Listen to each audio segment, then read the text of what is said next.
Bienvenidos a nuestras clases del curso Introducción a la Física No Lineal. Como les hablé, el procedimiento en que vamos a hacer el curso va a ser el siguiente. Haremos clases presenciales, normales, haremos preguntas, discutiremos, etcétera. Pero iré cada vez que prepare mis clases, las voy a grabar y las voy a subir. Por ahora hicimos una primera clase, la cual la preparé, por supuesto, pero no la subí. Pero de aquí en adelante prepararé las clases y las subiré para que podamos discutir. Y este sea un material, espero, de apoyo para aquellos que quieren aprender un poco de la física no lineal. Entonces, lo primero es decirle que en el curso tenemos una página web que está acá. Esta no, esta está acá. En esta página web que se encuentra disponible, bueno, fácil, si es que escriben mi nombre, lo encuentran en esta página web. Una vez que encuentren mi página web personal, van donde dice cursos y en cursos buscan donde está Introducción a Física no lineal. Les van a notar que ya grabé una vez el curso en internet. Sin embargo, esta vez usando una sala híbrida debido a que las pizarras eran un poco incómodas. Muchas veces dificulta que puedan aprender. Por eso esta vez voy a decidir usar una nueva versión con una lógica, espero, distinta, en la cual usaré mi preparación de la clase y esa la subiré. Lo único malo es que, claro, como al ser asíncrona no me pueden hacer preguntas. Yo trataré de imaginarme las preguntas que me pueden hacer. Y bueno, si no, si que veo alguna cosa relevante, la discutiré. Pero entonces uno hace clic acá, entra y acá tenemos nuestro programa del curso. Lo primero que debería partir explicándoles qué es la física no lineal. Como mencioné en clase, a diferencia de muchas áreas de la física, como la física de partículas, física de plasma, física del sólido, etcétera, son áreas muy evidentes de identificar el objeto de estudio. Recuerda, la física, por supuesto, nuestro intento racional de entender esta vertiginosa experiencia que llamamos vida. Esa es una de las definiciones que más me gusta, propuesta por el profesor Albert Einstein, acerca de qué es la física. Pero entonces, ¿qué quiere decir física no lineal? Entonces, como les expliqué, la idea es muy simple. El objetivo de la física no lineal esencialmente es estudiar la materia macroscópica que nos rodea, ¿ok? La materia en grande escala, es decir, con un número de constituyentes muy, muy grande. Típicamente, si pensamos escalas de átomos, 10 a la 23 o el nombre del número de Avogadro. Así que una gran cantidad de elementos, la física que nos rodea, la física con que explico, por ejemplo, este fluido que está en esta taza que explica mi entorno, que me explica a mí mismo, etcétera. Entonces, es la física que trata de entender la materia, si quieren, macroscópica, pero el enfoque es distinto a la mecánica estadística. La mecánica estadística también tiene el mismo objetivo, tratar de entender la física de los sistemas macroscópicos. Sin embargo, el enfoque es entender la descripción de la naturaleza a partir de una descripción microscópica, típicamente basada en formación de elementos más fundamentales, por ejemplo, átomos u otras partículas con las cuales emerge la teoría la cual describimos. Ejemplos clásicos, por supuesto, es la termodinámica. Ok, a pesar que la termodinámica no fue inicialmente vista así, sino fue más bien de una forma holística, sino correcciones o una visión microscópica de la termodinámica. Entonces, la física no lineal estudia los sistemas macroscópicos, pero a diferencia, lo que trata de hacerlo es entender como un todo, es decir, que holísticamente trata de entender cómo en forma emergente aparecen fenómenos que lo describen. ¿Ok? Entonces, se trata de identificar este tipo de sistemas y poder describirlos como un todo. Ya les dije que uno, si lo piensa bien, efectivamente, ¿por qué es no lineal? Bueno, porque a nivel fundamental, si uno cree que la física correcta es la mecánica cuántica, es una teoría lineal, pero sin embargo, si queremos describir sistemas macroscópicos, no emerge debido a que las variables que uno ocupa son macroscópicas y al considerar variables macroscópicas, esta especie de proceso de promedización o de combinación de variables microscópicas hace que nuestras variables efectivas, cuando las proyectamos en su dinámica respectiva, y por supuesto, haciendo muchas aproximaciones, uno va a quedar con ecuaciones típicamente no lineales. ¿Ok? Por lo tanto, la física en nuestra escala, lo que queremos decir es que no hay principio de superposición, ¿ok? Solo en algunas aproximaciones, pero no existe el principio que nos dice que si tengo una solución, tengo un sistema físico, por ejemplo, le coloco algún tipo de estímulo, tengo una solución, después coloco otro estímulo, tengo otra solución, y después me hago la pregunta si coloco estos dos estímulos, si la solución que veo es la suma de las soluciones. La respuesta en general en nuestra vida cotidiana no es así. No se superpone y encontramos muchos fenómenos. Por supuesto, en algún límite lo es, pero en muchos casos no lo es. ¿Ok? Entonces, es un poco eso lo que debiéramos entender. Y ejemplos de eso tenemos variados. Por ejemplo, estaba pensando en mi cabeza mientras estaba hablando un ejemplo simple. Aquí tengo una hoja y si tomo una hoja acá, ok, puedo hacer una deformación. ¿Ok? Y tengo esta respuesta, pero si hago una formación aún más grande, tengo esta otra respuesta. Y como ven, ya ocurre un fenómeno que es irreversible, ya el sistema no volvió. Y la suma no es exactamente a lo que hacía dos veces, a pesar que puedo decir, hago la fuerza dos o veces más, quedamos con un fenómeno que en este caso es irreversible. Claramente esto es un efecto no lineal, que bueno, espero poder explicarles, digamos, oportunamente o adecuadamente cuando podamos explicar este tipo de cosas, digamos. Entonces, en esta página web no voy a entrar a detallar, lo hicimos en clase, pero aquí están los objetivos del curso, particularmente que es una dinámica no lineal. Ya les dije que no sabe el principio de subversión. Desde el punto de vista de la física, por qué debemos estudiar sistemas no lineales, lo trataré de ir convenciendo a poco, que va a ser una estrategia, porque vamos a estudiar fenómenos robustos, qué tipo de comportamiento encontramos en la naturaleza, y mi idea esencial es que, bueno, vamos a empezar y ya empezamos estando sistemas unidimensionales. Voy a tratar de explicarles de nuevo un poco uno en particular y cuál es la lógica que hay detrás en él. También tenemos, vamos a hablar de osciladores no lineales, herramientas de sistemas dinámicos, teoría del caos y de a poco iré viendo cómo vamos a orientarnos. Les recomiendo, como en la página os dije, tenemos bibliografía, por ejemplo, algunos libros, los cuales recomiendo, pero por supuesto iré explicando cosas de distintos libros y distintos aspectos, así que van a ver mucho de este tipo de cosas, también algunas applet iré colgando más, y acá abajo está lo que hablamos en clase, cómo los voy a evaluar, colocando temas y habrá charlas, charlas que podrán tomarse al fin del curso. Muy bien. Entonces, ¿cómo? Déjenme colocar un ejemplo que lo conté en clase, pero lo vuelvo a contar porque me gusta mucho. Un poco, cómo entender un poco la idea de la física no lineal, digamos. Entonces, para eso voy a usar en este caso, mi applet, que me permite entender, bueno, una applet, en este caso es simplemente una integración, eh, ¿cómo se llama? Interactiva. En este caso acá, que es lo que vemos, es simplemente un objeto que tiene una masa, vamos a ver que, bueno, vamos a simular un péndulo, un objeto tiene una masa m, el cual, como ven acá, tiene un peso y tiene una reacción, pero si quieren las puedo sacar. Y simplemente este objeto está obligado por este peso que vemos aquí, este es el peso y esta reacción. Y cuando digo play, entonces vemos que esto evoluciona, digamos, en el sistema. Voy a cambiar un poco la escala para que sea un poco más lento y veamos la evolución del péndulo que estamos viendo ahora. Entonces, lo primero que quisiera decir, y vamos a tratar de entender un poco como ejemplo, porque qué es lo que queremos entender con la física no lineal y este tipo de cosas que le hablé, y me parece que el péndulo es un estupendo ejemplo, es decir, tomar cualquier objeto que cuelga, por ejemplo, esto podría ser un excelente péndulo, y preguntarme, digamos, cómo lo describo. Entonces, para poder describir esto, digamos, déjenme colocar, digamos, un poco esta motivación que estamos viendo ahí. Ok, vamos entonces volver unos segundos al péndulo, pero quiero antes que veamos su dinámica, voy a tratar de entonces ir acá y vamos, voy a tratar de mi tablet, ok, para ver cómo van las cosas. Entonces, esperamos unos segundos y, ups, entonces ya tenemos la tablet. Entonces, lo primero, entonces, introducción al curso de lineal. Entonces, quieren como una motivación y para explicar un poco qué es lo que hacemos y qué es interesante un poco de la física no lineal. Entonces, la motivación es esencialmente, tomamos un sistema macroscópico, quiero ilustrar las ideas, y la idea es que lo vamos a ilustrar simplemente con un péndulo, es decir, un objeto el cual tiene un largo, supongo que es una cuerda, indeformable, por supuesto son aproximaciones, todo eso es muchas aproximaciones, puedo suponer que está bajo el efecto de la gravedad, y primer problema, cuando tenemos un objeto de esto, la cuerda ya es un sistema el cual tiene muchos grados de libertad internos, muchos átomos que la forman, si supongo que esto tiene una masa m y un L. Y sin embargo, cuando tratamos de entender esto, nadie recurre, por ejemplo, a una cuerda si pensamos de nuestras dimensiones, si quieren, como usted decir a mí, un columpio.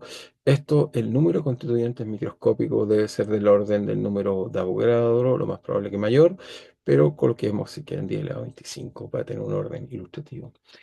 Y nadie se le ocurriría tomar este sistema y escribir las 10 a la 25 ecuaciones de Schrödinger acopladas.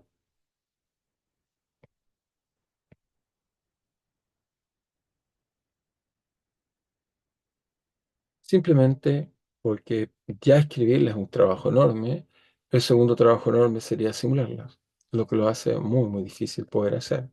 Entonces, claro, uno diría, este es un problema complejo, no lo puedo resolver. Pero holísticamente, de nuevo, les dije, uno definiría primero, en vez de tomar en cuenta los átomos que forman cada uno de mis elementos, lo primero que uno haría es simplemente decir, bueno, tomemos una variable macroscópica, ¿cuál es el centro de masa? Supongamos que el centro de masa está acá. Y este L en realidad no es el largo de la cuerda, sino es el largo de la distancia de el origen al centro de masa, es decir, la distancia de aquí a acá. Cuando uno toma esta distancia, tenemos entonces centro de masa.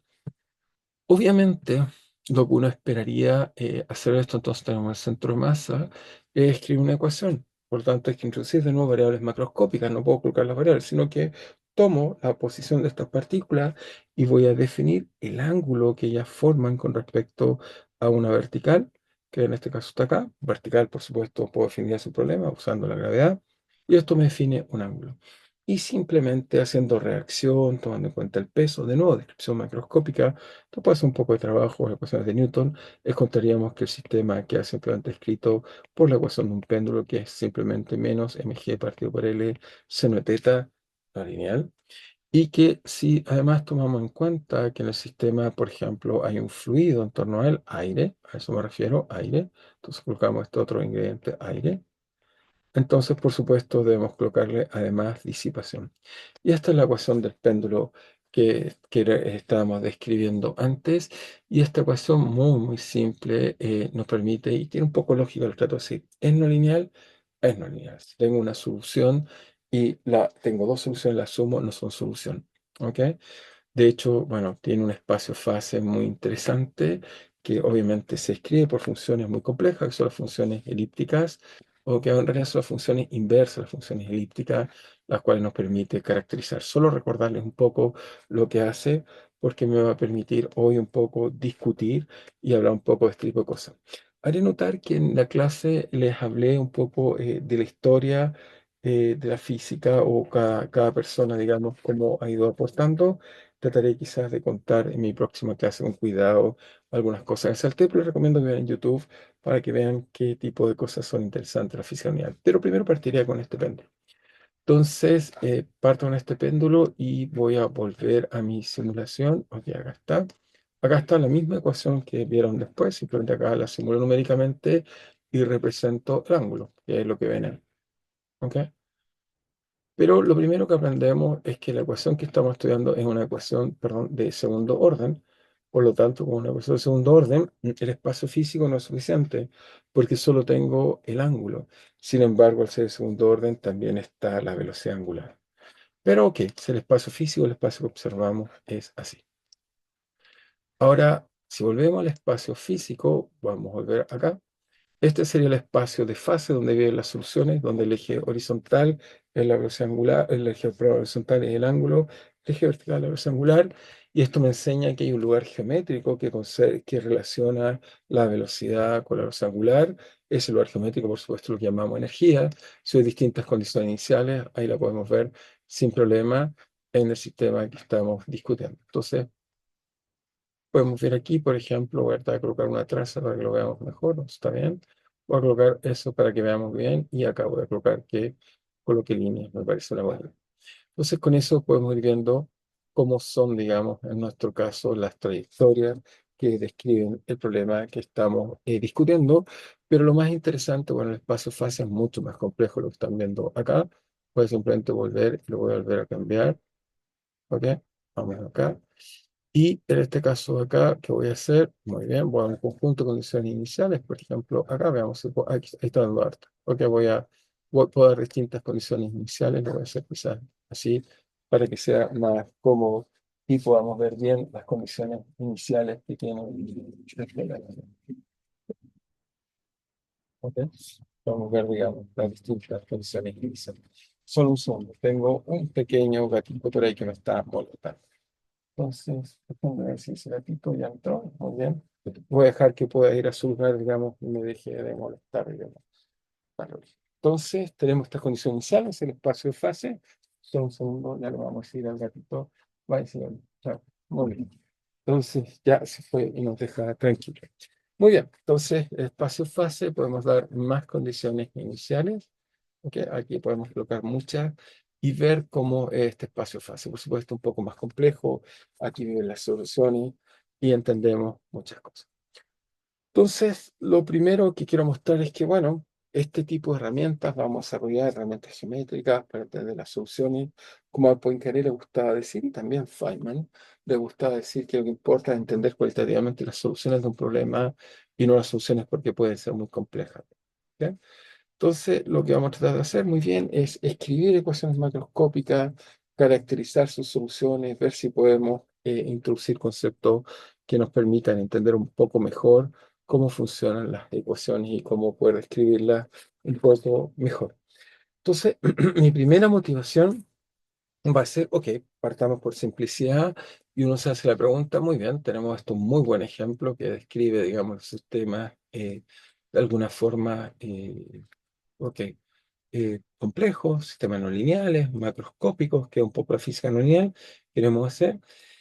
Y ahora entonces, espera un segundo, voy a volver a colocar mi tablet, espero que estemos bien, ahí está.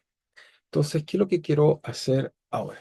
Entonces, ahora lo que quiero hacer simplemente es, ok, tenemos esto y esto es un muy buen ejemplo de un sistema no lineal, lo que queremos hacer con la física no lineal. Pero para motivarnos un poco más, lo que voy a tratar de estudiar es la dinámica unidimensional.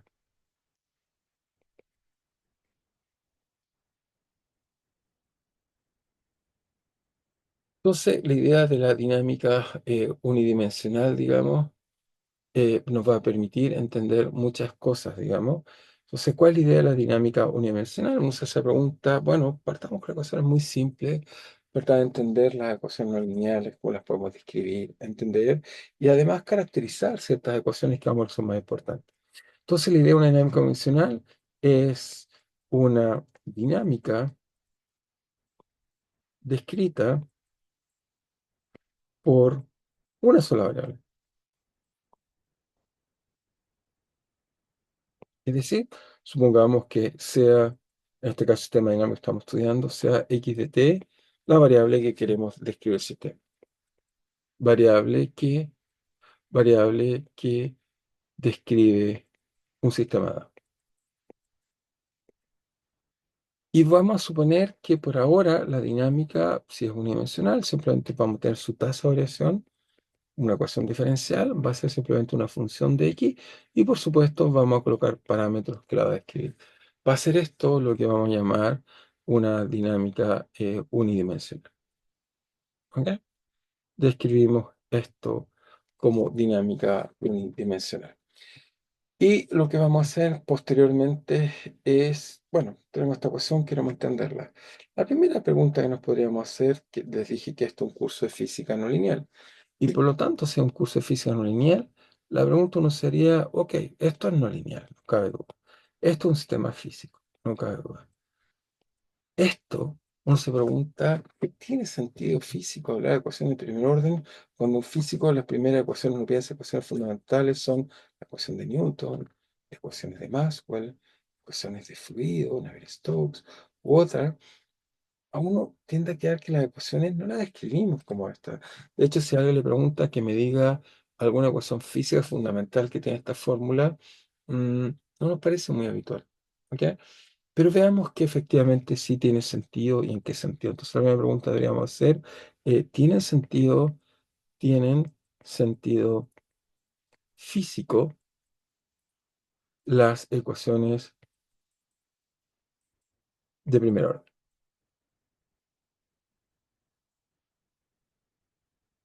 Esa es la pregunta que nos vamos a hacer.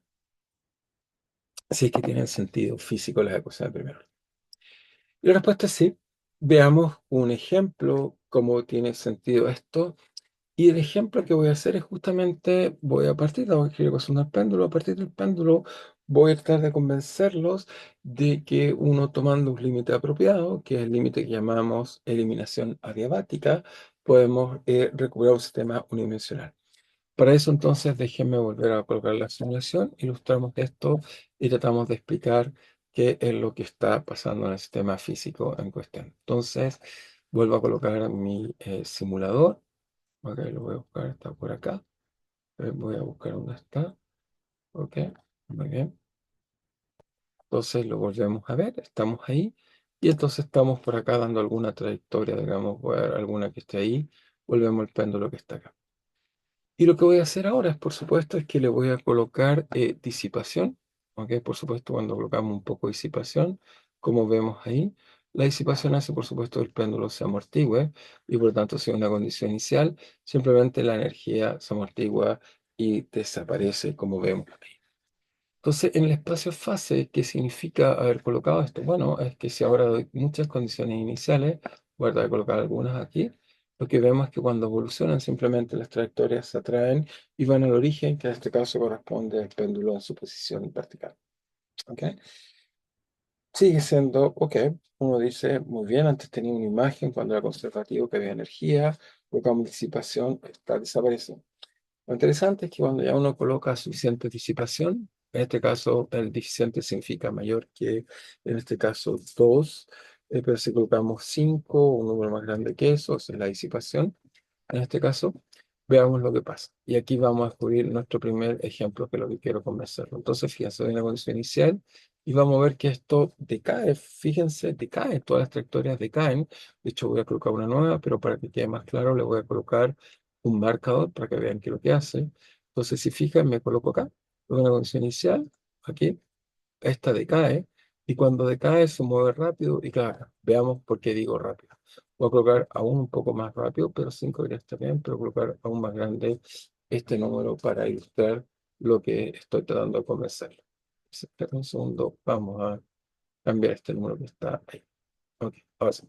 Entonces vengo acá y coloquemos 8. Doy una condición inicial acá y le voy a decir al computador que no conecte las trayectorias, que me diga los puntos que hace. Fíjense. Hago una integración numérica, un paso, salte ahí. Otro paso, salte ahí. Otro paso, voy a borrar los pasos anteriores para que no vean los otros. Otro paso, salte ahí. Otro paso, ahí. Y fíjense que en realidad aquí vemos muy pocos pasos, sin embargo acá casi vemos un continuo. ¿Eso qué quiere decir? Que en realidad esta dinámica es muy rápida comparada con esta. Y vemos que en este límite la dinámica esencialmente está ocurriendo sobre esta curva. Lo entretenido es que uno puede hacer más grande esta curva para entender mejor lo que está pasando en el sistema. Entonces, ¿cómo hacemos eso? Bueno, voy a agrandar este eje que está acá. Voy a hacer un poco más grande para que podamos ver bien el sistema. Muy bien, lo suelto ahí. Y ahora vuelvo a dar un conjunto de condiciones iniciales. Puedo dar una, pero puedo dar muchas, bueno, le puedo dar otra condición inicial. Y fíjense, rápido y decae y cae en la superficie. Otra condición inicial y simplemente después que la suelto, decae y evoluciona, digamos, en esa superficie. O otra y decae en esa superficie. Entonces uno dice, qué extraño, se está formando una superficie, en este caso una curva en el espacio fase, la cual me dice que hay una especie de rápida relajación a una superficie suave. En matemáticas, cuando hablamos de tipo de superficie suave, hablamos de una variedad. ¿Ok? En realidad, esto es lo que vamos a llamar la variedad central. Voy a seguir dando otro punto más para que vean, digamos, qué es lo que hace. Hace efectivamente, me aparece una curva que está ahí. Voy a probar otra más para que vean la curva. Luego decía el computador que me permita dar muchas condiciones iniciales para que entonces así, bueno, voy a sacar este marcador. Cuando soy capaz de sacar este marcador, puedo dar muchas condiciones iniciales y veamos qué curva nos da esto. Fíjense que todas usaron rápido y podemos ver que emerge perfectamente, en este caso que está acá, podemos ver que emerge perfectamente una curva y si la miran con cuidado va a parecer una curva sinusoidal. ¿Ok? Y efectivamente estamos viendo que aparece una curva sinusoidal en el espacio fase. Entonces lo que vemos es que a pesar que la dinámica es bidimensional, que vive en el espacio que en el eje vertical está la angular y en el eje horizontal teta, vemos que la dinámica, en realidad las trayectorias se mueven sobre esta superficie que estamos viendo ahí. Doy cualquier condición inicial, por ejemplo, esta acá, y vemos que la trayectoria acá y después se mueve lentamente sobre esta superficie que si sigo en trayectorias por una por acá, por ejemplo, va formando, digamos, este tipo de superficie que vemos acá. Y si miran con cuidado, parece ser una función familiar. Podría ser quizás un tipo de función inversa elíptica o quizás una función trigonométrica.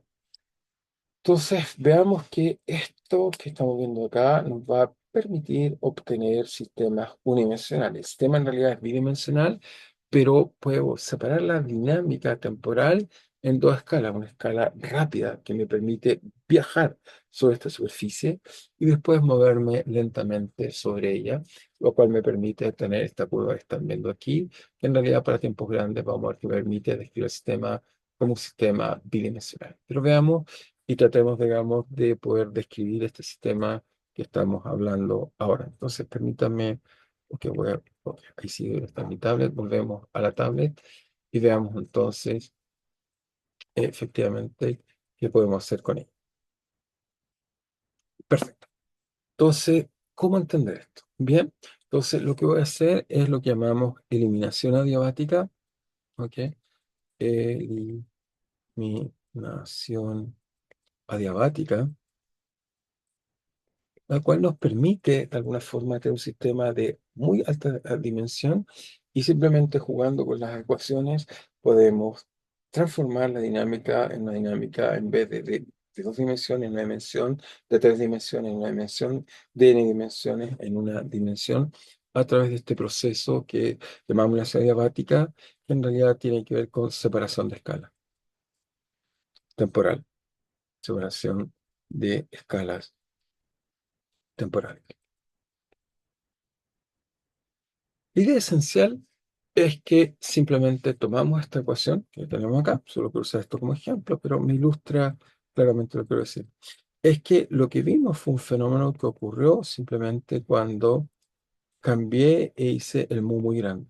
Entonces, por supuesto, vamos a usar la lógica a lo Galileo. Les recuerdo, me encanta decir la lógica a lo Galileo, en el sentido de decir que Galileo siempre explicaría esto, lo posible a partir de lo imposible. Entonces, a la Galileo, entonces diríamos a la Galileo Galilei, Galileo, sería lo posible.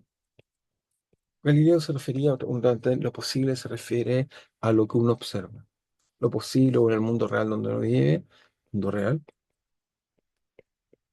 entender lo posible a partir de lo imposible. Y lo imposible se refiere a límites extremos donde podemos calcular y entender cosas. Entonces, ¿cuál va a ser lo imposible en esta ecuación? Bien, lo que vamos a hacer, que vamos a llamar imposible en ella, va a ser simplemente considerar si usamos que el límite mu tiende a infinito. En el computador no sé mu infinito, lo sé 8. Y uno dice, pero eso es infinito comparado con qué, o qué es grande. Bueno, físicamente en esta ecuación, mu, que es el parámetro que tenemos ahí, tiene dimensiones de 1 partido por tiempo. Y g partido por L tiene dimensiones de 1 partido por tiempo cuadrado. Por lo tanto, lo que quiero decir, mu es infinito cuando mu es mayor o mucho mayor que g partido por L raíz cuadrada. ¿Ok? Eso estaría bien. Esto, si no se fijan en el computador, valía 1 y usé esto 5 8. Así que 5 efectivamente es mayor que 8, es 5 veces más grande y ya la aproximación funcionaba. Pero por supuesto, para hacer cálculo, 5 quizás no sea tan grande, 1 partido por 5 es 0,2, todavía no es tan grande, pero ok, para las aproximaciones puede ser un buen epsilon si uno quisiera calcular. Entonces, ¿qué es lo que hacemos para entender esto un poco mejor y más profundamente? Bueno, lo que hacemos es simplemente decir, ok, tengo esta ecuación que está acá y tomo mu grande. Entonces, ¿cómo puedo separar la escala? Una forma simple, simplemente introduciendo la escala de tiempo grande o dinámica para tiempos grandes. Esto lo hacemos simplemente diciendo que t es igual a, si mu es grande, si quiero tiempos grandes, lo puedo hacer así. Fíjense, tau, si digo que es de orden 1, multiplicado por un número grande, siempre me queda grande y por lo tanto estoy mirando la escala de tiempo grande cuando separo mu por tau si mu es más grande. ¿Ok? Entonces, eso me permite matemáticamente pensar que si tau lo manejo de orden 1 pero multiplicado por mu, el tiempo t de mi problema inicial es tiempo muy grande. Y si hacemos eso, bueno, eso nos dice que si tomo, entonces volvemos y tomamos d a dt, matemáticamente eso es d a d tau por d tau a dt, y d tau a dt simplemente es d tau a dt, se vuelven acá, d tau a dt es 1 partido por mu, por lo tanto me queda 1 partido por mu d a d tau. ¿Ok? Y luego, si escribo la ecuación anterior, esta ecuación del péndulo en estas condiciones, es decir, tomo esta ecuación y cambio esta escala, fíjense lo que nos queda. Nos va a quedar simplemente que 2 derivadas es igual a 1 partido por mu cuadrado de tau 2 de teta e igual a menos g partido por L seno de teta de tau y menos mu partido por mu teta punto de tau. Y por supuesto, muy bien, ahora esto hace que este cociente de acá sea de orden 1 partido por mu, y esto es 0 si mu efectivamente lo hago muy grande. ¿Ok? Estoy suponiendo que las variaciones de t, por supuesto, no son, digamos, infinitas, son suaves, y por lo tanto, si mu es grande, efectivamente esto puede despreciarse, y por lo tanto, en este límite de lo imposible, que lo llamamos, en realidad, el límite, en el lenguaje físico lo llamamos límite sobreamortiguado.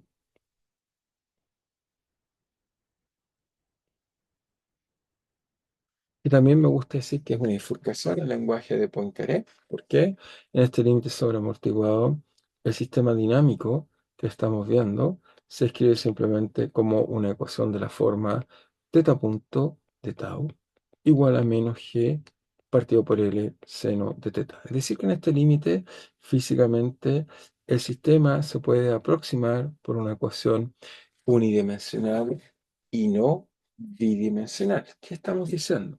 Estamos diciendo que el sistema cuando mu era pequeño, déjenme hacer algunas figuras, cuando mu era pequeño, entonces mu pequeño, teníamos trayectorias que en el espacio-fase iban y se iban a la opción de equilibrio, donde esto es teta y este es teta punto.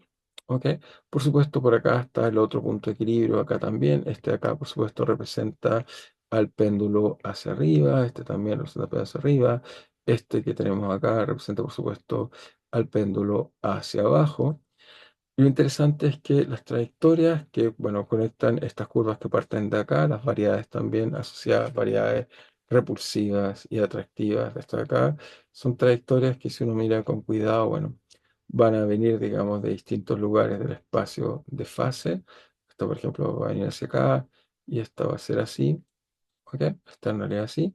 Por lo tanto, me dice que cualquier condición inicial, por ejemplo, si parto por acá, esta trayectoria simplemente se va a ir dando vueltas hasta llegar acá. ¿Ok? Eso es una. Pero cuando hacemos mu chico, o sea, mu, pero muy pequeño, pero cuando mu no negativo, pequeño, ahí coloqué un error, esto es para mu pequeño. Borremos bien eso que está ahí, para mu pequeño. Dije pequeño, no negativo, pequeño. Quiero decir, cuando esto es pequeño, era así. Y cuando hacemos muy grande, lo que vemos en el computador, y lo voy a hacer muy grande así, para espacio fase teta, teta punto, vemos que simplemente doy una condición inicial y esta rápidamente bajaba y caía en una curva que después se movía lentamente, una curva que vimos sinusoidal. que vimos que algo parecía sinusoidal, y esencialmente la dinámica era relajar muy rápido y después moverse muy lento sobre esta curva, que bueno, en este caso veremos que es un punto de equilibrio, pero se mueve sobre esta curva sinusoidal. Entonces pasamos de una dinámica en el primer caso, obviamente esto cuando es muy, muy grande, pasamos a un caso, esto sería bidimensional, y esto sería unidimensional.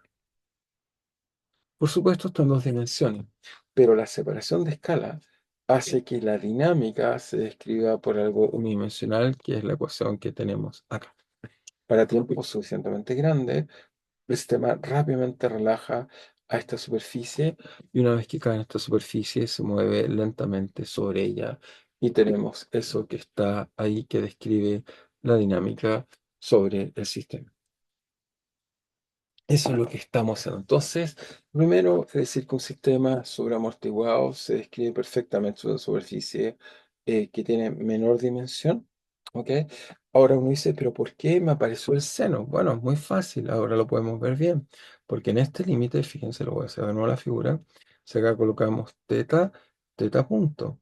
Pero estamos diciendo que teta punto vale menos g partido por L seno de teta. Y lo dibujé mal ahí. ¿Ok? Entonces ahí en realidad la fuerza era, el seno estaba al revés, lo dibujé mal, dejen de dibujarlo bien, lo dibujé al revés. Entonces, para hacer la figura correcta, hagamos las cosas correctas. Entonces la curva en realidad es un seno invertido, así que es así. Y la trayectoria entonces relaja, bueno, si estoy relaja sobre esta que está acá y ahí sí se mueve así. ¿Por qué? Porque aquí teta punto es positivo y acá así que se mueve así. Entonces lo que estoy diciendo es que si eso es así y dibujo esta curva que está acá, entonces dibujemos esta curva en azul para que quede más claro. Entonces menos seno, bueno, menos seno es así, parte en cero, pero menos, entonces es una función que hace esto, sube y baja de esta forma que está acá, y por lo tanto nos queda una buena función, digamos, que simplemente sube y baja, ups, perdimos el pedacito de acá, luego lo colocar. Así. ¿Ok? Así que efectivamente nos queda esta superficie que, vuelvo a decir, la estamos viendo en el computador. Quiero volverla a mostrar para que vean que efectivamente era eso lo que estábamos viendo. Recuerden, podemos volver a mirarlo y eso sin problema está ahí, donde vemos que el sistema está perfectamente ahí. Entonces, déjenme acá. Ahí veíamos las curvas que estábamos hablando, las teníamos exactamente ahí. Y las trayectorias ahora se mueven, así que este está a punto y descubrimos, digamos, y aparece esta función que tenemos acá, que es una función sinusoidal, que nos muestra, en este caso, esta eliminación adiabática. Ahora déjenme mostrarles por qué es una separación de escala con un poco más de cuidado para entender mejor lo que estamos describiendo. Entonces, para entender eso, la idea simple es que linealicemos. Muy bien, permítanme linealizar. Entonces, linealicemos en torno al origen. La razón de hacerlo en torno al origen es que eso nos va a permitir, perdón, hacer un poco mejor las cosas. Déjenme volver a colocar acá. Acá se mueve. Déjenme volver a colocar, digamos, la tabla. Entonces, le puse a escribir y no lo estaba contando. Entonces, si colocamos de nuevo la tablet, entonces le iniciamos en torno al origen y eso nos permite, entonces, si nos paramos acá, el origen es cero. Si hago, bueno, en este caso, el origen, y aquí, a este lado acá, la velocidad es negativa, por lo tanto, se devuelve acá positiva, así que así. Si colocamos teta igual a cero más una variable pequeña, llamamos esta variable pequeña, por ejemplo, chi o kai, entonces nos queda así con este kai o chi. Entonces, con este chi podemos reescribir la ecuación si suponemos que efectivamente la dinámica vuelve a la ecuación de segundo orden. Voy a asumir que es muy pequeño. Esto nos dice que si lo reemplazamos, teta dos puntos, por supuesto, es chi dos puntos igual a menos g partido por L. Seno de algo pequeño es pequeño, así que nos queda directamente chi. Y además podemos restarle, nos queda mu por chi punto. Nos queda esta ecuación que está acá, muy bien, esta ecuación lineal, la cual debiera describir la dinámica en torno a esa zona que está ahí. ¿Ok? Hasta ahora no he usado que mu es grande, después usaré que es grande, pero quiero un poco tratar de describirlo, hacerlos pensar bien qué es lo que está pasando en el sistema. Entonces escribimos eso como lo vemos ahí. Muy bien. Para resolver una ecuación lineal, por supuesto, podemos considerar el siguiente ansatz,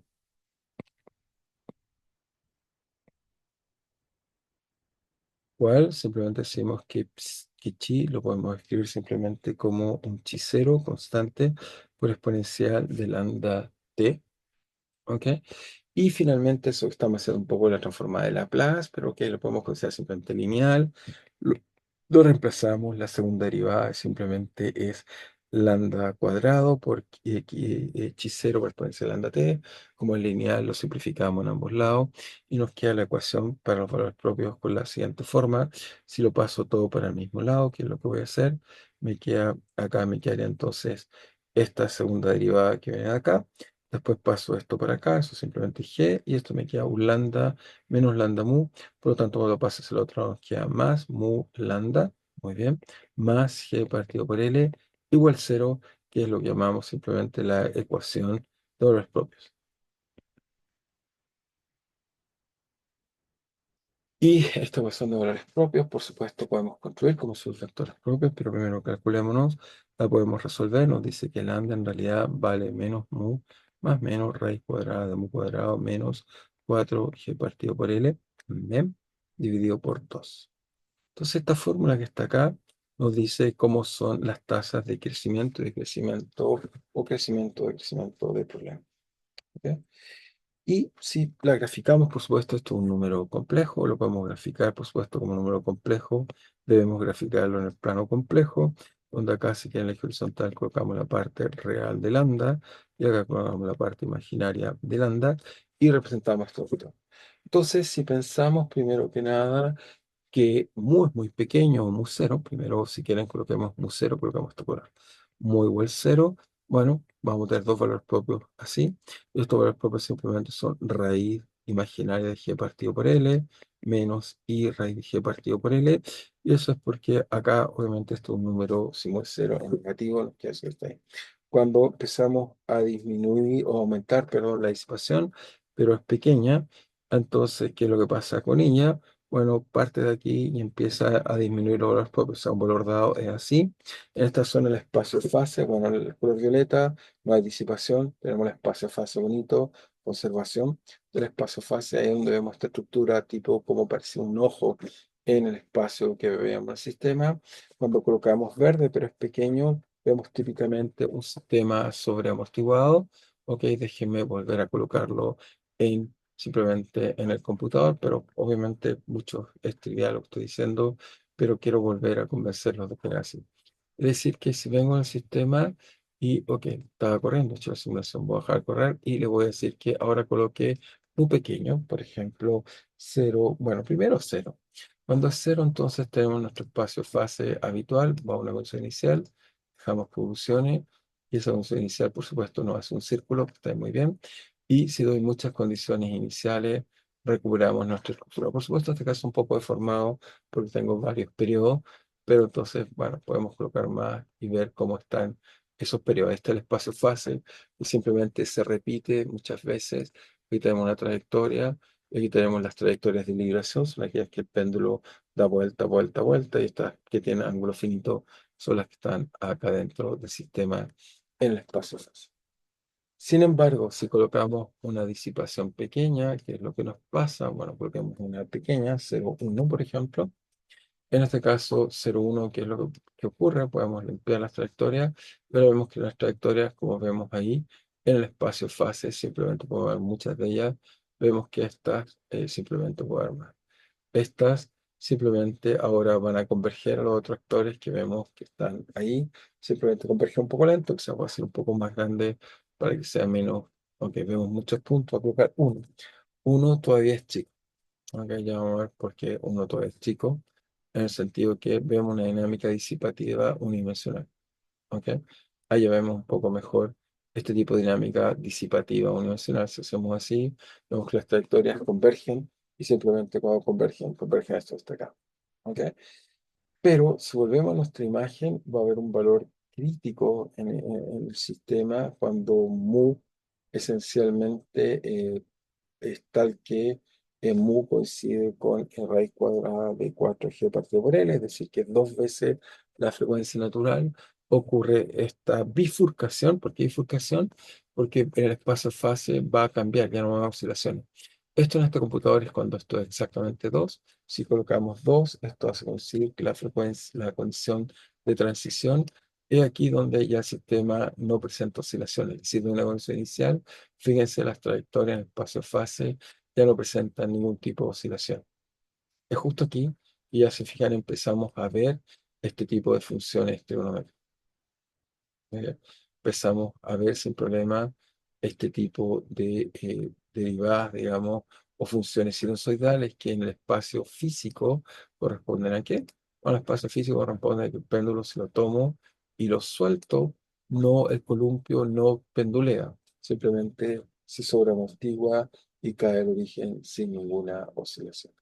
Por lo tanto, cuando ya descubrimos esto, bueno, insistí, jugamos al espacio-fase, es cuando empezamos a encontrar estas trayectorias muy, muy entretenidas, digamos, que hace que el sistema, digamos, caiga y veamos bien, empezamos ya a ver estas funciones trigonométricas que veíamos aquí, pero aquí fíjense, hay muchos puntos.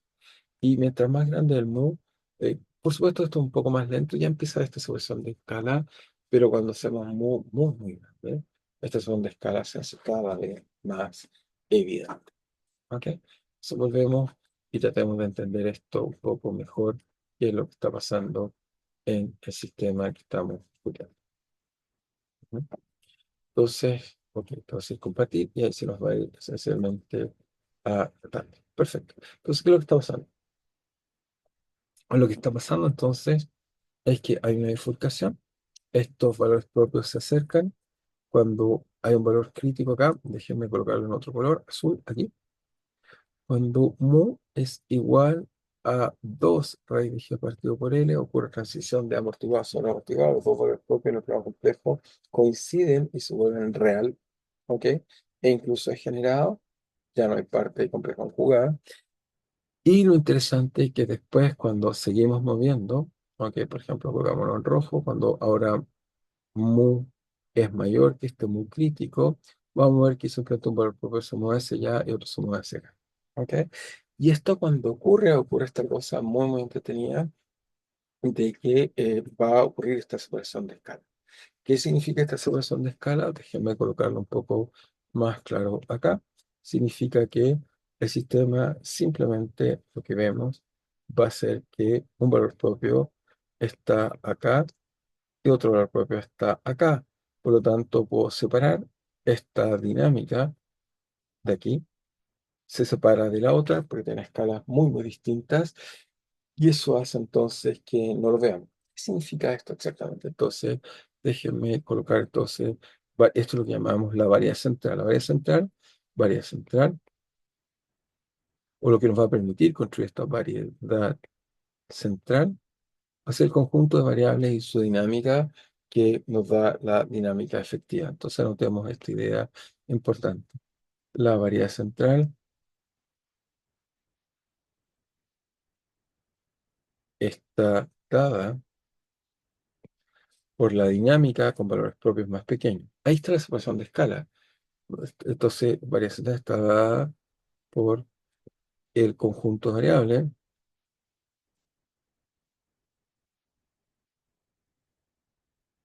con su respectiva dinámica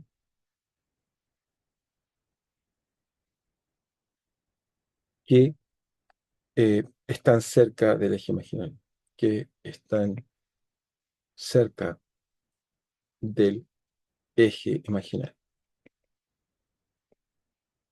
¿Qué es lo que está pasando? Déjenme convencer lo que está pasando. Lo que está pasando es que, por supuesto, asociado a estos dos valores propios, ¿ok? Este de acá es el valor propio que tiene la parte más y este es el valor propio que tiene la parte menos, que o sea, perdón, el menos, el real. El más, en este caso, de acá, cuando piensen que mu es muy, muy grande, entonces despreciamos esto acá, entonces un valor propio cuando es más se cancelan, muy bien, y cuando es menos se suman y es menos 2 lambda, digo por lambda, entonces queda lambda. Entonces efectivamente está bien esto que está acá. Asociado a eso, si uno grafica el espacio de fase, entonces nos va a quedar que el espacio de fase es así. Entonces tenemos acá el espacio fase local, vuelvo a colocar teta, teta punto. Entonces asociado al origen, que es un equilibrio, tenemos dos vectores propios. Un vector propio, que está así, ambos son atractivos, ¿ok? Este vector propio o la dirección de este vector propio está acá. Este primero es el vector propio que atrae muy fuerte, es decir, que tiene lambda menos. Mientras más grande el lambda exponencial de menos lambda, mientras más negativo ese, con más fuerza atrae. Y también tenemos otro vector propio, que lo voy a usar con otro color, que está acá, que no sea ese, rojo, que está acá, que es el otro vector propio, el cual atrae, pero con menos fuerza, este que está asociado a lambda más. ¿Ok? Por lo tanto, una trayectoria, ¿qué es lo que haría una trayectoria cualquiera? Coloquemos una trayectoria cualquiera acá. Si yo parto acá, lo que hace el sistema dinámico, que déjeme colocar acá, el sistema dinámico lo que va a hacer es que va a ser atraído fuertemente en esta dirección. ¿Por qué? Porque la suma de la exponencial, cuando construye el vector propio en x punto, esta dirección se atrae fuertemente, localmente estamos hablando en esa dirección, y después se mueve suavemente en la otra dirección. ¿Ok? Eso es lo que va a pasar. Se va a atraer fuertemente en esta dirección y se atrae después lentamente en la otra dirección. ¿Y la variedad central qué es lo que es? Bueno, déjame colocar la variedad central acá, ser un poco más divertido, digamos. La variedad central, entonces, va a ser simplemente la continuación de estos valores propios no linealmente. Esto es lo que me va a construir después este seno que estábamos viendo del sistema. Es decir, que esto se debe esencialmente, bueno, la variedad central a esta superficie, que vemos esta superficie sinusoidal, es simplemente una extensión no lineal de los valores propios, de los vectores propios. Entonces anotamos esta idea. La variedad, que en este caso, entonces, la variedad central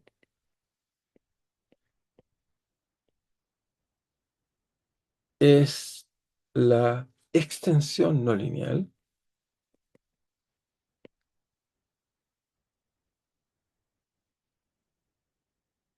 de valores propios, de vectores propios, no valores propios, de vectores propios. ¿Ok? Va a ser la extensión no lineal de los vectores propios que nos da esta dinámica. Y vuelvo a insistir, ¿qué es lo que estamos diciendo? Entonces lo que estamos diciendo es que debido a la separación de escalas, entonces va a ocurrir que la dinámica, en vez de ser bidimensional, a tiempos grandes se transforma en una dinámica esencialmente unidimensional, la cual corresponde, si quieren verlo, a una extensión no lineal de los valores propios, las cuales construye esta función, que era lo que estábamos viendo en el problema anterior. Dejen permitir volver, si quieren verlo así, a nuestro problema, ¿ok? A nuestro problema, digamos, que estamos viendo en la simulación para entender un poco aún mejor lo que estoy discutiendo. Espero que sea suficientemente claro. Obviamente en clase me pueden hacer preguntas y entender este tipo de cosas más profundamente, pero trato de decirles que en este caso, y incluso en dos, vemos esto. Puedo hacerlo más grande, puedo colocar, qué sé yo, 5 y va a funcionar aún mejor. ¿Qué quiere decir mejor? Que si doy una condición inicial, me voy a dar una condición inicial, borro ahí, doy una condición inicial y fíjense ahora, un paso, ups, voy de ahí, pasé de ahí, ahí. Otro paso, de ahí, ahí, casi no lo ven. Otro paso, de ahí, ahí. Miren, le digo al computador cada paso y ahí vemos que la curva que esencialmente escribe el sistema, esto está acá. Este pedacito de la curva aquí casi ni lo ven. ¿Por qué? Porque son muy pocos pasos, en cambio el otro caso casi es un continuo. Entonces puedo dar muchas condiciones iniciales para ver bien la curva y esto muestra que tenemos una superficie que relaja muy rápido y después se mueve lento esta superficie. ¿Cuál es la moraleja de esto? La moraleja de esto me dice que cuando tenemos separación de escala suficientemente grande, la dinámica, a pesar de ser un sistema de dimensión n, va a ser proyectado sobre una superficie más pequeña. Y por ejemplo, podría decir, pero ¿eso qué quiere decir? Que podríamos tomar un sistema, ok. La física podríamos decir que tenemos ecuación de segundo orden, hacer este proceso de eliminación adiabática o sobreamortiguado, podemos pasar a un sistema de dimensión más bajo. Pero podríamos tener un conjunto de variables, un conjunto, muchas de ellas, muchos parámetros de disipación. Mientras hagamos ecuaciones sobreamortiguadas, esto va a decaer. Y solo para ilustrar un poco más las ideas, digamos, para que quede un poco más claro lo que lo estoy convenciendo o tratar de convencer. Entonces es lo siguiente. Imagínense que incluso uno podría hacer cosas más sofisticadas. Uno podría pensar ejemplos más complejos. Uno podría decir, ya, yo quiero tomar un péndulo, ¿ok? Coloco esto y voy a colocarle, no solo tiene masa, tiene largo, igual supone que tiene una carga. Al colocar mi péndulo carga, entonces que lo que va a hacer este péndulo va a empezar, si quieren verlo así, irradiar o va a generar a medida que se mueva campo electromagnético. Pero a su vez que el péndulo se mueve sobre el campo electromagnético, va a sentir el campo electromagnético. Esto se mueve suficientemente rápido, ¿eh? Voy a hacer, ok, no voy a hacer una aproximación relativista ni nada, solo quiero jugar y es que ecuaciones más complejas. Pero si este se mueve suficientemente más rápido, ok, no hace algo que sea tan físico, pero quiero convencerlo de algo que me gusta mucho, que fue una idea de Feynman y pues más personas, muestra interesantemente cómo es la interacción de la partícula con el propio campo que generan. Entonces, al moverse más rápido, siente esta fuerza y por ahí busqué un bonito artículo de Feynman, o sea, se los puedo buscar y se los muestro. Lo que uno haría es que este efecto de que la partícula ante el campo va a sentir un nuevo término que va a cambiar la ecuación de Newton y la ecuación de Newton ahora se va a escribir de la forma m, o sea, bueno, tenemos, obviamente, tenemos m o tenemos teta, dos puntos, menos g partido por L seno de teta, menos mu teta punto, pero debido a este término nuevo de la interacción del campo que está radiando y la misma carga, va a aparecer un nuevo término en la ecuación que es de la forma, llamémoslo gamma, tres derivadas. ¿Ok? Solo que quiero ilustrar un poco. Supónganse que puedo escribir bien esta ecuación de esta forma. No está todavía completamente bien descrita, porque tiene un montón de aproximaciones, pero no es lo que quiero detallar ahora o tratar de resolver. Lo que quiero resolver o los quiero convencer es, claro, ahora fíjense, ahora tenemos el siguiente problema. Tengo una bonita ecuación, ¿ok? Muy interesante, pero esta ecuación ahora, el espacio fase ya es más grande incluso. Ahora tengo terceras derivadas. ¿Eso qué quiere decir? Que nuestro problema, el espacio de fase, ahora es de dimensión más grande, es tridimensional. Es teta, teta punto y teta dos puntos.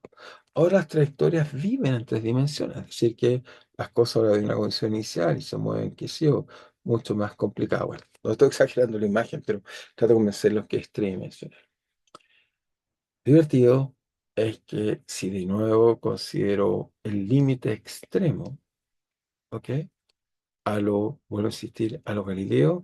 Ay, no les dije por qué digo que Galileo usó este límite extremo, solo quiero mencionar esto. ¿Por qué me gusta decir esta frase? Es que Galileo, para entender este principio de inercia, va a entender que todo objeto bajo la influencia del campo gravitatorio es atraído con la misma aceleración. No obstante, todas las observaciones experimentales que hubo Galileo es que eso no era así. Es decir, si tomo un objeto como este que está acá, y déjenme tomar otro objeto, por ejemplo, este que está, no, no quiero romper este. Otro objeto que está acá, si lo suelto, mi experiencia es que uno va mucho más rápido que el otro. Entonces uno esperaría, ¿cómo puedo concluir que ambos se aceleran de la misma forma? Ustedes van a decir, bueno, está la resistencia del aire y eso está bien. Pero Galileo no estaba en esas condiciones. Dios entendía que había aire, pero aún así él va a concluir de que estos objetos deben caer de la misma forma. Y hace todo tipo de abstracciones, se hace preguntas de, bueno, si este cae más rápido, si lo pongo arriba es que lo va a empujar, o si lo pongo al revés y lo ato es que este lo va a detener. Y si uno hace todo este tipo de análisis, claro, uno va a concluir o simplemente pensar de que hay una contradicción claramente. Ahora Galileo va a llegar a todo este tipo de conclusiones pensando que los objetos, digamos, simplemente deben ser atraídos de la misma forma sobre la Tierra en un límite que por supuesto en la naturaleza no existe. No podemos hacer vacío. Por lo tanto, logró entender lo posible, el mundo con aire o con un espacio no vacío a través de entenderlo en el límite de que hay el vacío. Por eso me gusta decir lo imposible a través de o sea, lo posible a través de lo imposible.